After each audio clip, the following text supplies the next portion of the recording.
Yettoy to'shakka mixlanib qoldim. Aktyor Alisher Otaboyev hayotidagi sinovlar va unvon olishdan umid qilmasligi haqida gapirib berdi. Assalomu alaykum. Siz bilan Yangiliklar.uz kanali. Bizga obuna bo'ling va like bosishni unutmang.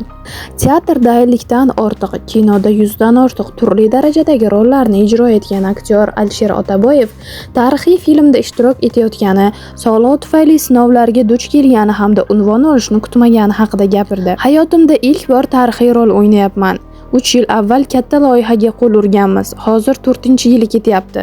Hayotimda birinchi marta tarixiy filmda suratga tushyapman. Uning kimligini yurtdoshlarimiz, xalqimiz bilsin, to'laqonli tasavvur hosil qilsin deya xorazmlik pahlavon Mahmudning hayotini ochib beruvchi kartinaning suratga olish ishlari ketyapti.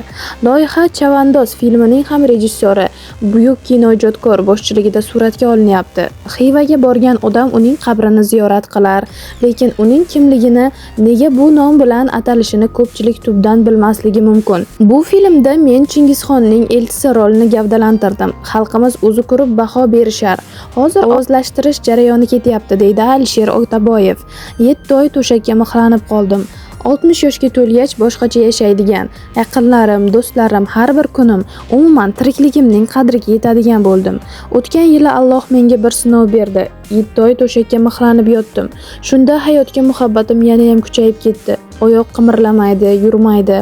Ayolim yuring deydi, yurolmayman. Kuz edi. Tong sahar 4. Hali qorong'i. Paytda ayolim yetaklab ko'chaga olib tushardi. Baribir yurolmasdim, yig'lardim. Sabr, shukr bor ekan. Kechasi er-xotin ikkovimiz osmonga qarab, shu dardim uchun shukr deb yig'lab chiqardik. Vrachlar yaxshisiz derdi, lekin aldayotganini bilib turardim. Jonim og'riyapti-ku, qanaqasiga yaxshiman derdim. Sabrli bo'ldik, kurashdik. Ne dardmandlar yotibdi, ularga shifo tilayman deydi u.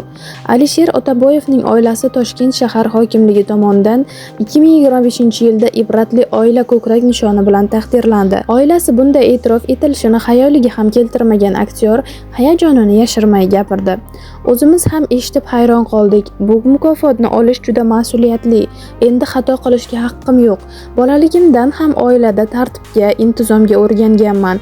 Maktabda o'qiyotganimda shohona emas-u, lekin toza kiyinardim. Shimimni ham chizig'ini to'g'rilab, ko'rpachaning tagiga qo'yib yotardim. Ertalab dazmollangandek bo'lib chiqardi. Rahmatli adabiyot ustozimiz, "Voy bu Alisher artistlarga o'xshaysan-a" derdi. Bir kuni sho'xlik qilganimda o'sha ustozim yana "Alisher, unday qilma, artistlarga yarashmaydi" degan. Shu bu gap miyamda bir umrga qolib ketdi. Hali ham shu gapga bo'ysunaman. Hatto nabiralarim ham mening tartib degan qoidamga bo'ysunadi. Ibratli oila nishonini sotib olmadim. Faqatgina jamiyatga, mahallamga foydam tegib, tashlandiq yerni obod qilgandim. Bog'rog'ga aylantirdim, deydi u. Unvon olganimni Mirza Azizov qo'ng'iroq qilib aytgandi. Men falon rolni o'ynashni orzu qilaman demayman. Unvon olishni orzu qilmagan odamman. Bunga hatto qo'rqqanman. Bir kuni kechqurun Shohida Uzoqova bilan Angrendan xizmat safaridan qaytayotganimizda rahmatli Mirza Azizov qo'ng'iroq qilib qoldi. Telefonda menga O'zbekistonda xizmat ko'rsatgan artist Alisher Otaboyev deb murojaat qildi. Nega shu paytda qo'ng'iroq qilyapsiz? Mirza, tinchlikmi desam, siz bugundan boshlab O'zbekistonda xizmat ko'rsatgan artistsiz, Alisher aka degandi. Yonida ayoli Tojibar turgan ekan. U xursandligidan yig'lab yubordi. Uyga kelib ayolimning yonida yig'lab yuborsam, kim o'lib qolibdi deydi.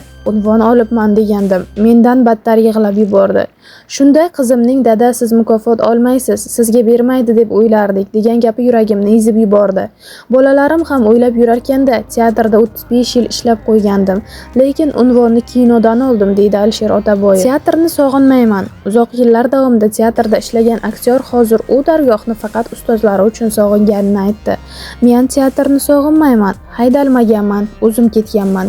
Unda nimani sog'inasiz deyishsa, birga ishlagan ustozlarimni qo'msayman deyman. Borsam teatr huvullab yotibdi, devorlar, ustunlar, sahna yig'lab yotibdi. Nega? Hamza Umarov, Fayzullo Ahmetov, Surat Po'latov, Farog'at Rahmatovalar yo'q.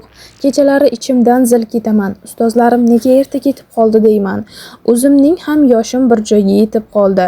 Shuni o'ylab kechalari ko'zimga uyqu kelmaydi, deydi aktyor. Shou biznes xabarlari sizga qiziq bo'lsa, bizning videolarimizni tomosha qiling, kanalimizga obuna bo'ling va like bosishni unutmang.